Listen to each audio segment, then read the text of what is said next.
Assalamualaikum warahmatullahi wabarakatuh. Alhamdulillah alladzi hadana li hadza wa ma kunna linahtadiya laula an hadana Allah.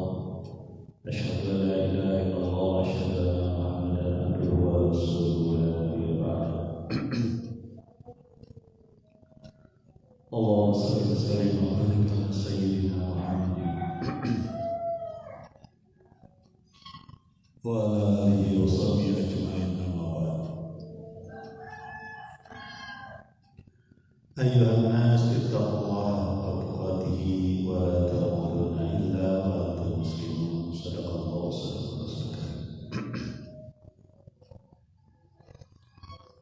Alhamdulillahirabbil alamin. Jemaah mutaqwa astagfirullah, mari kita lanjutkan. Masih di surah As-Saffat.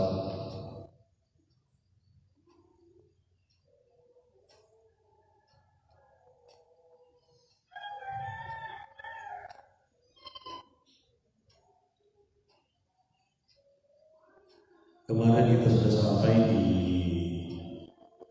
pernyataan dari Allah Subhanahu wa taala,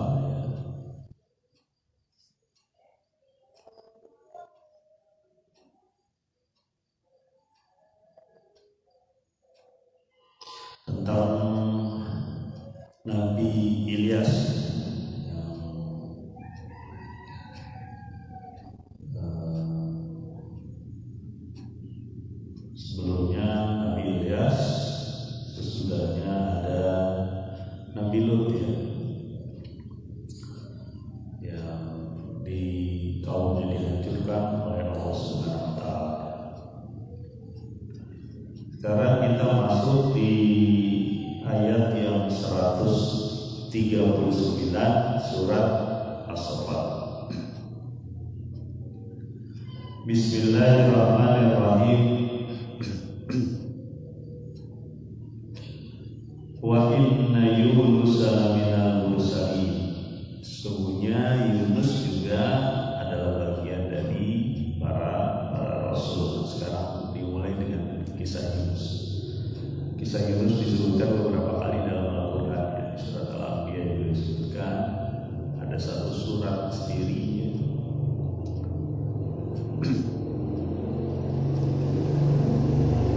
Nah, sekarang tentang Yunus ya. Satu-satunya kaum yang kaum dari para nabi yang waktu itu sebelum Muhammad SAW yang bertobat tidak jadi tetap diturunkan ke sana. Ayat selanjutnya ayat 140. Iz abara ilal fulkil masyhur, ketika dia lari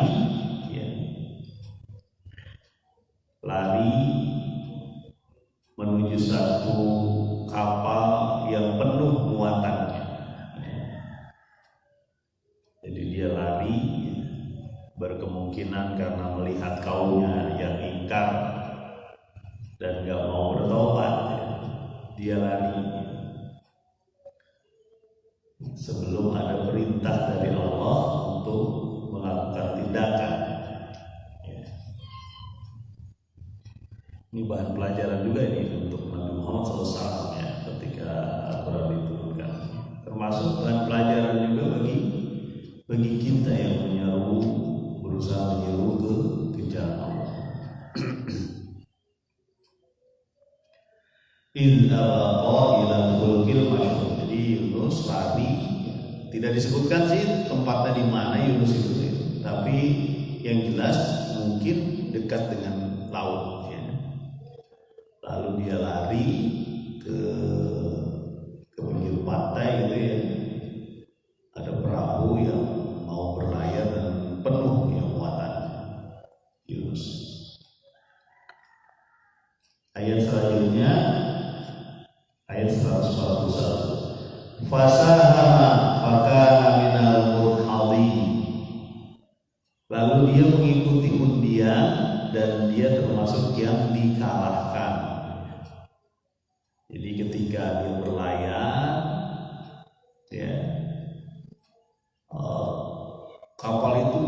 ditimpa badai hujan deras, kira-kira gitu ya, hujan badai topan yang tepat. Dan di kalangan mereka itu sudah diketahui bahwa kalau sampai kayak gini berarti ada orang yang dimurkai Tuhan, gitu, dimurkai Allah. Lalu mereka mengadakan undian, orang ini harus keluar dari kapal kalau pengen selamat sama kapal. Ya. Lalu dikocoklah kira-kira diundi. Yang keluar nama Yunus. Ya. Padahal diketahui bahwa Yunus itu orang-orang saleh ya. Di situ mungkin banyak yang jangan dia orang saleh, nabi gitu, kira-kira begitu. Mungkin orang sudah mengenal juga tentang Yunus ya. Jadi ketika diundi, dikocok gitu ya, yang keluar nama Yunus. Ya. Mau nggak mau Yunus itu pilihannya dua, diceburin bareng-bareng atau dia nyebur sendiri. Ya. Tidak disebutkan gimana caranya. Ya. Yang jelas Yunus berada di laut akhirnya. Ya. Mungkin suasana gelap atau apa ya, kita nggak tahu.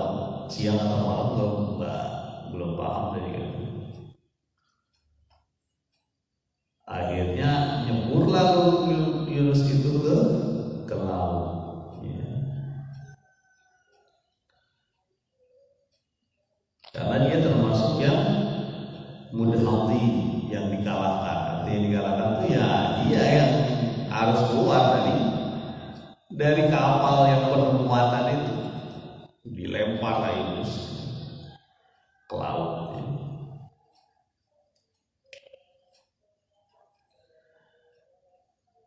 Faltaqamahul hutu wa huwa mulim, maka ditelan oleh hut itu ikan yang besar ya, dan dia termasuk keadaan yang tercela ya. Kenapa tercela? Karena dia sudah pergi tanpa mengikuti perintah Allah lebih dulu. Ya, Yunus juga nabi ya, Yunus juga manusia ya. Mungkin sisi manusiawinya ada gitu. Ketika melihat orang sudah diseru, sudah disampaikan, orang sudah dikatakan bolak-balik tapi nggak ada perubahan. Udah saya cari yang lain lah, begitu aja kira-kira kan gitu. Saya cari yang lain aja dah. Ini mah kampung nggak bisa diubah. Ya. Kampung yang memang udah layak kena azab aja lah, kira-kira ini perasaan saya aja, bukan perasaan Yunus. Ya. Tapi jelas kenyataannya dia pergi ke satu kapal dan dia ikut kapal itu. Akhirnya kapal itu terjadi bencana, terjadi goncangan dan sebagainya. Diundilah siapa yang harus keluar, di antaranya yang terjadi adalah Yunus. Akhirnya keluar dari kapal itu, ditelan oleh ikan. Ya. Dan Yunus termasuk di sini. Kalau di sini disebutin ya, wahulim, yang tercela, terhina, artinya tersalahkan. Orang ini bersalah Yunus. Ya.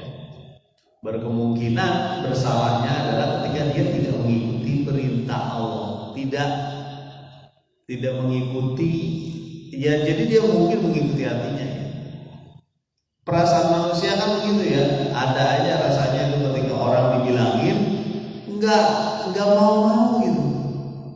Padahal dia tahu bahwa yang bilangin ini ngasih tahu jalan yang benar itu. Makanya betul kata Nabi itu. Nabi Muhammad SAW menyatakan, aku itu seperti orang yang menjaga api dari laron atau dari serangga. Ya. Laron itu cenderung mendekati cahaya ya.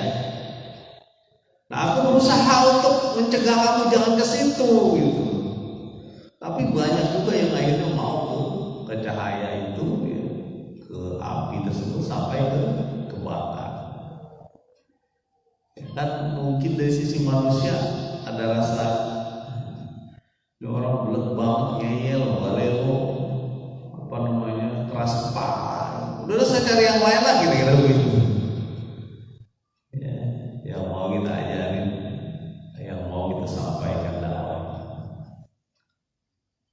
sekarang kejadiannya adalah disambar oleh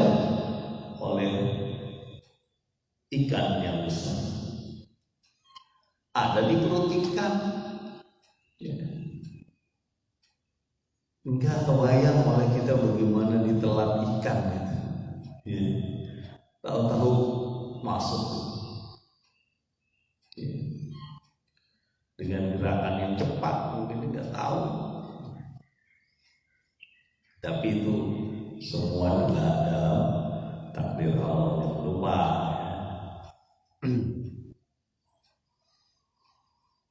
Faltaqul hutu wa rawi. Ayat selanjutnya 143. Falaula annahu kana minal musabbihin, ya kan? La labitha fi batnihi ila yaumi yub'atsun. Jika tidak dia termasuk orang-orang yang suka bertasbih, ya, memuji Allah, maka dia akan tetap di dalam perut ikan tersebut fi batnihi ila yaumi yub'atsun, sampai hari kebangkitan.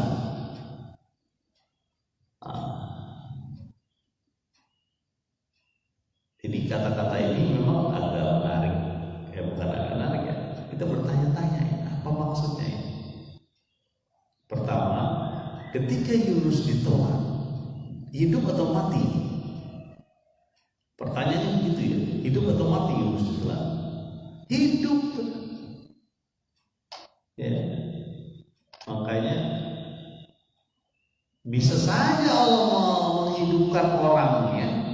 Contohnya Ashabul Kahfi itu ya, sampai 300 tahun. Ada satu orang yang ingin mengetahui apa itu kematian dan sebagainya, ditidurkan selama 100 tahun, hidup lagi.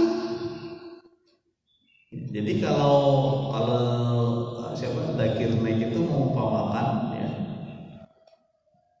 bisa saja dan Nabi Isa itu hidup. Ya, artinya memang kalau di Al-Quran sebenarnya memang hidup diangkat oleh Allah. Kalau pendapat yang lain kan, pendapat non-Islam itu mengatakan Nabi Isa itu mati. Makanya akhirnya mengumpamakan Yunus. Kalau Yunus itu mati atau enggak gitu ketika ditelannya? Ya. Yunus itu mati ya ketika ditelan ikan. Dia jawab juga orang-orang itu, enggak mati. Nah berarti bisa saja Allah tidak membuat mati satu hamba. Ya. Gitu. Ini pelajaran akidah juga ya. Kalau di luar Islam itu kan mengatakan bahwa Isa itu mati untuk menembus dosa gitu. Itu bagian dari keimanan mereka, terserah mereka sih. Ya. Nah, kalau di kenyataan bahwa Yunus hidup di dalam perut ikan itu diakui bahwa Yunus itu hidup. Dan kata-kata di Al-Quran ini, kalau saja Yunus bukan termasuk orang yang suka bertasbih kepada Allah, memuji Allah, maka dia akan tinggal di perut ikan itu hingga yaumul ba'ats, sampai hari kebangkitan. Berarti terus aja di situ sampai nanti dibangkitkan lagi. Pertanyaannya, terus itu mati apa terus itu tetap hidup, kita nggak tahu. Terus yang kedua, apakah ikan itu akan tetap ada sampai hari kebangkitan? Ya kita nggak tahu. Mungkin ada juga, mungkin sampai sekarang masih ada ikan itu kan. Kita kan nggak tahu di lautan demikian luas ada makhluk apa gitu ya yang Allah ciptakan, nggak tahu. Bisa saja ikan Yunus itu memang tetap ada hingga hari kiamat. Mana kita tahu? Ya kita nggak usah pusing juga ya. Nanti kita cari-cari lagi mana ikan Yunus itu. Ada kita tahu itu gaib dan tidak ada pentingnya juga. Kalau kita mencarikan buat makan boleh juga ya. Ingat apa? Pemburu paus ya di La Malera ya kalau di Indonesia itu buat makan dia, bukan buat apa-apa. Suku pemburu paus di daerah timur Indonesia, warung-warung ditopang udah dibagi, emang buat makan dia. Ya, bukan untuk sekadar diambil apanya kemudian dibuang yang lain, enggak, emang buat makan. Suku La Malera kalau masalah, cari aja di YouTube. Ya, walaupun ada sebagian aktivis lingkungan itu, wah ini harus buat makan ikan apa aja boleh.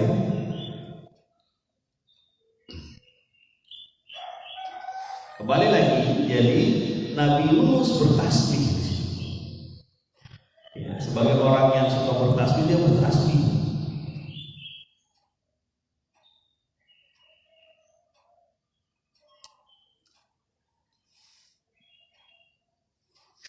Tidak ada yang bisa dilakukan seseorang ketika dalam keadaan demikian, dia pasti minta tolong sama Allah, bertasbih, subhanallah, masuk engkau ya Allah. Ikan ini pun adalah makhluk engkau. Kira-kira begitu. Ya, ikan ini pun makhluk Allah. Dan dia tidak mungkin melakukan hal tersebut tidak dengan ketentuannya Allah. Bahkan ya bisa saja itu memang diperintah oleh Allah untuk menelan mangsa yang namanya Yunus. Ya. Jadi Yunus bertasbih. Ya.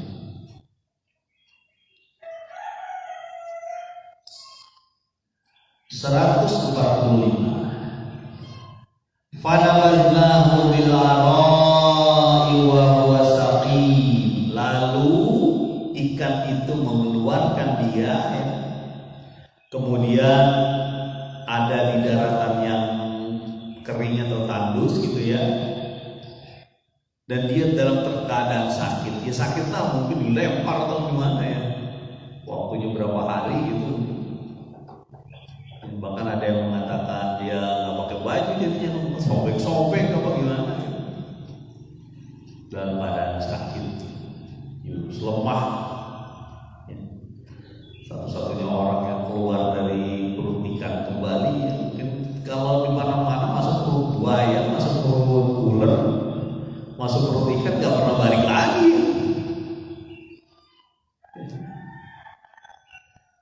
Tapi bagi Allah Subhanahu wa Ta'ala, ya sama makhluk. Manusia itu makhluknya, ikan itu makhluknya, dengan mudah aja. Ya. Itulah Allah Rabbul Alamin, yang dia bisa menguasai semua makhluk, ya. Karena dia yang ciptakan. Jadi Yunus sekarang dilempar dimuntahkan mungkin ya oleh ikan di daerah pantai, pinggir pantai yang mungkin susah ada tumbuhan. Ya.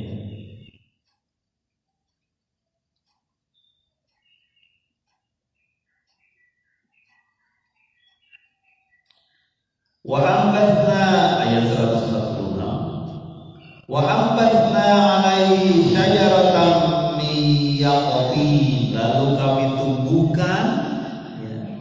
kami tumbuhkan di sana ya, mungkin dekat dengan Yunus itu ya, satu tumbuhan, satu tanaman dari jenis labu. Nah, jadi labu itu disebut dalam Al-Quran. Ya. Buat apa nih kira-kira labu? Ya bisa saja buat makannya Yunus. Cuma pertanyaannya berapa waktunya? Allah yang tahu kan. Ya. Kalau dia lemah, letih gitu ya, nggak bisa kemana-mana, tahu-tahu nunggu 3 bulan lagi kayak labu di Indonesia misalnya, nggak ada dong. Ya mungkin mati lah. Ya. Labu di Indonesia paling cepat berapa? 2 bulan, 3 bulan mungkin ya. Matilah, nggak bisa lah Yunus. Ya, tapi di sini disebutkan rasa kasih sayang Allah bahwa Nabi Yunus itu nabi. Kalau Nabi melakukan kesalahan, ya manusia ada kesalahannya, tapi segera dibersihkan. Ya. Ya. Karena sifat Nabi kan manusia, ar-rijal, seorang laki-laki. Ya, Nabi itu seorang laki-laki, dan seorang laki-laki diberi perasaan seorang manusia. Dia juga bisa aja lemah, bisa aja dia sedih, ya. Ya, dalam satu perjanjian Hudaybiyah ya, Nabi Muhammad SAW itu menandatangani MOU dengan kafir Quraisy pada saat itu. MOU-nya adalah seolah-olah jadi merugikan kita. Gitu. Pertama, bahwa Nabi tidak boleh berhaji tahun itu di perjanjian Hudaybiyah. Perjanjian sesaat sebelum Futuh Mekah. Nabi nggak boleh berhaji pada saat itu. Padahal mereka bersiap untuk haji, bukan berperang. Ya. Yang kedua, ada gencatan senjata antara kaum muslimin dengan Quraisy pada saat itu selama 10 tahun. Ya. Tidak boleh ada perang. Itu yang kedua, janjian Hudaybiyah. Yang ketiga, secara sekilasnya kita sampaikan. Yang ketiga adalah kalau ada orang dari Quraisy datang ke Madinah, ya untuk masuk Islam atau turun kepada Nabi, harus dipulangin. Kalau ada orang Madinah datang ke sana ke Quraisy, tidak boleh dipulangin. Oh, Nabi menandatangani itu perjanjiannya, ya, MOU ini. Nah, bagi sebagian sahabat ini penghinaan. Kita kan sudah besar, ngapain kita ngikutin perjanjian itu gitu lagi. Kan kata Nabi, kata engkau ya Nabi, kita akan masuk ke dalam Masjidil Haram dengan keadaan aman. Ini buktinya begini, gitu kata begitu. Walaupun itu disangka oleh Nabi, tapi kan aku tidak menyebutkan waktunya kapan. Ya. Kemudian ketika dia sudah melakukan prosesi persiapan haji, kan ada motong kurban ya, motong kambing gitu ya. Itu para sahabat kayak semacam kesel itu, nggak melakukan apa-apa. Nabi masuk ke tenda, salah satu istrinya bilang, kenapa gitu kan, kira-kira gitu kan. Itu kawan-kawan gak ada yang mau bertahalul, gak ada yang mau memotong kambing, menandakan prosesi haji lah kira-kira. Kata istrinya begini, ya sedih ya waktu itu Nabi ya. Kata istrinya, kamu panggil aja tukang cukurmu katanya. Kemudian potong kambing, udah nggak usah berbicara apapun. Ini nasihat seorang istri ya.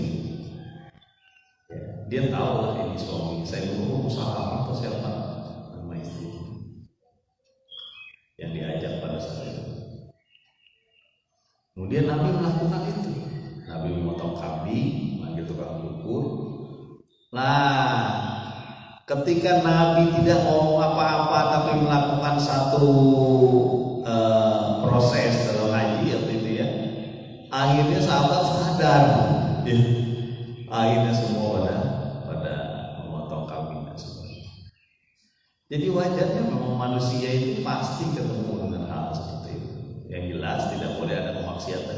Pasti sedih lah ngelihat teman-temannya kok diem aja, kayaknya malas-malasan, kelihatan kesel kan gitu karena mengikuti perjanjian Hudaybiyah. Padahal perjanjian Hudaybiyah itu kesempatan untuk berdakwah kan, dikirim loh kemana-mana oleh Nabi ya, orang-orang yang akan mengajarkan agama ini.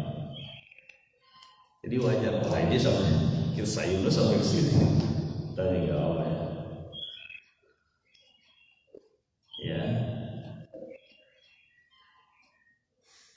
Oh enggak, dari sini. Situ deh. Wa ambatna alaihi syajaratun biyaqatin. Jadi ditumbuhkan apa? Ditemukan labu di labu itu termasuk tanaman yang kita nggak tahu ya, mungkin istimewa ya sampai yang itu bukannya labu itu bukan anggur kalah atau durian kalau orang Indonesia yang favorit gitu, enggak ini labu. Ya. Nabi SAW pun termasuk suka labu ya. Salah satunya dia pernah diundang oleh penjahit ya, salah satu penjahit juga disebutkan di dalam hadis ya. Lalu penjahit atau apa profesinya tadi ya. Kemudian disediakan labu dan Nabi makan labu itu. Mengambil itu di piringnya mana yang ada labunya itu. Sampai ada salah satu sahabat, sejak saat itu saya suka dengan labu. Ya, dengan labu dia suka. Sejak saat itu melihat Nabi juga suka dengan labu.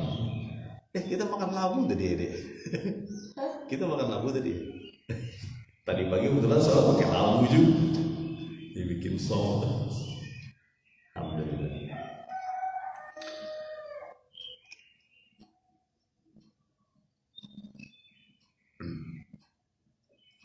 Ayat selanjutnya, wa arsalnahu ila mi'ati alfin aw yazidun. Dilanjutin aja ya. Wa arsalnahu ila mi'ati alfin aw yazidun, dan kami kirim dia ya. Kami kirim dia atau diutus dia pada 100.000 orang. Ya. Di sini disebutkan mi'ah alfin. 100.000 orang, 100.000 orang, lihat katanya kan, 100.000 orang atau lebih, artinya mungkin umat dia banyak ratusan ribu orang pada saat itu zaman jadul, berarti lumayan banyak tuh, ya 100.000 orang, ya. Nah, singkat cerita lah kira-kira mungkin ditemukan oleh ternyata di kampung-kampungnya juga mungkin ya.